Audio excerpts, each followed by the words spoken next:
สามเณรและพ่อขาวเฮ็ดเวียกกลางคืนขุดหลุมเกี่ยมปลูกดอกไม้ทั้งสองข้างทางขึ้นมาวัด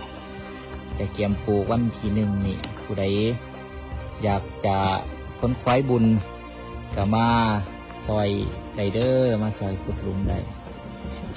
หรือผู้ใดมีเบียร์ไม้เบียร์ดอกคูนต้นจำปาต้นดอกกะเหล่ากับเอามาความปลูกน้ำใดเหมือนวันที่1ตอนนี้สามเณรกะกำลังขุด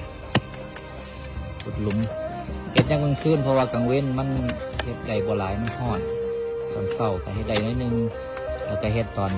3 โมงแรง4 โมงแรง3 โมงนี่ยังห่อนแดด4 โมงแรงมาหอบ6 โมง6 โมงครึ่งกับพักอาบน้ำไหว้พระแล้วหลังว่าไหว้พระแล้วก็มาขุดต่ออีกคืนนี้ก็จะอากาศจะเย็นมีแดดมีหยังใส่ไฟใดอยากมาความบุญความกุศลกันเดินพรเด้อมาซอยขุดหลุมโดยเฉพาะขุดหลุมนี่แหละตอนมือปลูกกับวันที่1ก็มาความปลูกน้ำกันเดี๋ยวจะได้ประกาศลงอีกเทื่อนึงทางเฟซ